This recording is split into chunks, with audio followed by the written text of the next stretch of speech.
What's going on, everybody? It's me, Jen, catching you on my downtime. I hope you're all having a great day, and I wanted to touch on a subject that I've been thinking a lot about today, based on um, a tarot card reading that was done for this month for my sun sign, along with things that I've been gaining some insights on recently in order to live a good life, to be healthy emotionally. And I wanted to talk about being an empath, I guess. I don't know exactly how to introduce this because I don't have anything in front of me. I don't have notes to refer to or anything of that nature. But um, being an empath is so much more than just being intuitive, being able to pick up on the undertones, the overtones of people, whether they're actually speaking, emoting, um, speaking in body language, facial language, etc., etc. It's a lot more than that. It's actually being a facilitator for others, whether it's in the form of, I don't know, I guess if you look at it as a profession, right? It could be in the form of being a security guard. You're around there, basically to protect people, to make sure that they're safe at all times. You could be in a management position to where instead of just managing people, you decide to mentor them as well, so that they grow as people, and thereby doing that, you become a facilitator. And while all these things are good, they can kind of backfire you at certain points when you deal with a personality um, that is a little bit one-sided, one-dimensional, or selfish. And normally selfishness comes with cognitive dissonance, and I've been reading up a lot about that, as well as NPD, which is narcissistic personality disorder, sociopaths, psychopaths, things of that nature. I've been doing a lot of research on those topics, and what sprung me on to do research about the topic of NPD specifically is I have a former employee who unfortunately ended up resigning, and this person was just explosive. I don't know how else to really describe it. And I think the reason why, I think it's good that I'm starting to do research on this is because not only is it helping me to identify this personality type within my professional life, it's also helping me to deal with this personality type in my personal life. All right, I know I'm like kind of screwing up on talking because I'm a bit tired today. Yeah. And the crazy thing is, like, whether you're actually studying like for a degree in psychology or not, or you're which I'm not personally, or you're just researching a psychological condition or personality disorder that people may have, like histrionic personality disorder, NPD, narcissistic personality disorder, borderline personality disorder, things of that nature. um, it opens up a whole it opens up like a whole new like vision to you. Like the rose colored lenses are taken off, so to speak. And you not only start to see this deeper in the people that you're suspecting who have these certain traits about them psychologically, but you start to kind of see it in other people that are around you. You become more aware of it, more cognizant of it. But more importantly, you become more cognizant of how to deal um, with personality types like this as an empath. Now, normally as an empath, people are people would usually describe an empath as somebody who's somewhat of a punching bag, or like a garbage dumpster, like somebody who like everybody like dumps their garbage onto because, well, they feel that they can.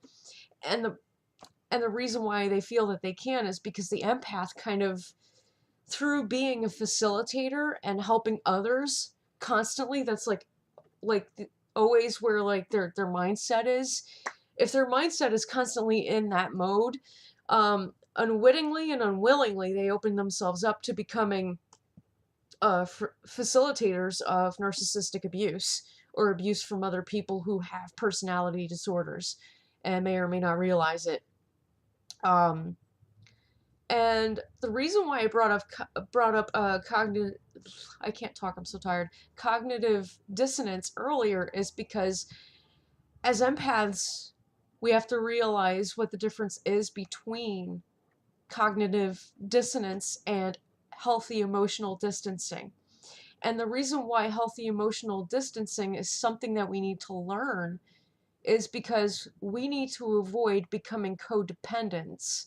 I mean, it's bad enough that sometimes we suffer because we are facilitators for others, and we care deeply about others, even people we don't know very well.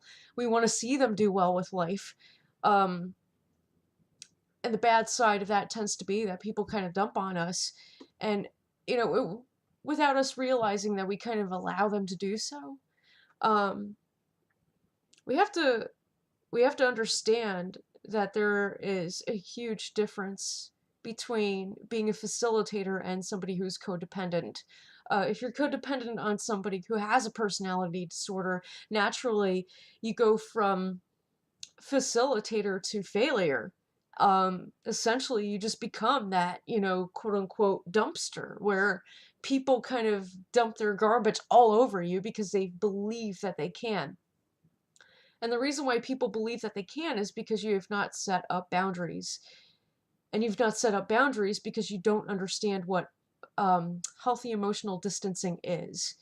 And it's that very thing, healthy emotional distancing. It's that very thing that protects you from becoming codependent, or, as people casually call it, a garbage dumpster, like, you know, a receptacle of some sort, even though you're not. Mainly you're here on this earth, whether you realize it or not, to help others, to become successful, or to help others to drive out their purpose because you share the same vision. Maybe you partner up with them, or you coalesce with them in some way, shape, or fashion because you understand and fully agree with the movement, whatever it is that's going on. And when you get involved in these sort of things, sometimes you run into personality types that are disordered, and without realizing, you become a codependent to that person over time. And the reason why you do is because you've not yet set up healthy boundaries. And the best way to do that, like I said, the best way to set up healthy boundaries is to practice healthy emotional distancing. If any of these terms have confused you whatsoever, send me, excuse me, a comment in this video. Ask me specifically what it is you would like me to explain, and I will be more than happy to make another video to explain that portion of it. And the more that the questions keep coming in, the more that I'm going to discuss this. But for right now, I just kind of wanted to do an off-the-cuff random conversation with you guys about this because it's something that I've been studying as of late, more so doing research on. I'm not pursuing a formal education in the field of psychology, but this is something that I'm personally taking an interest in learning because I need to understand what these personality types are, and how to not banter with them, but how to better manage myself. That's the key. Because if I take control of myself and manage myself, that's all I have to worry about. I'm going to be fine. I just have to set up healthy boundaries, practice healthy emotional distancing. This way I don't become, this way I don't go from facilitator to codependent. This way I don't go from empath to some kind of receptacle for people. Like I said, if you have any questions about the terminology that I've been using, please feel free to comment in this video. And again, as a disclaimer, I'm not claiming that I'm a specialist in this field. I'm not pursuing a formal education in the field of psychology. This is something that I'm researching as of late for the sake of my mental health, as well as my spiritual health. So with that being said, thank you for watching, and thank you for leaving your comments in advance. It's been Jen, catching you on DTWJ, keeping it real as always. Peace out until the next one.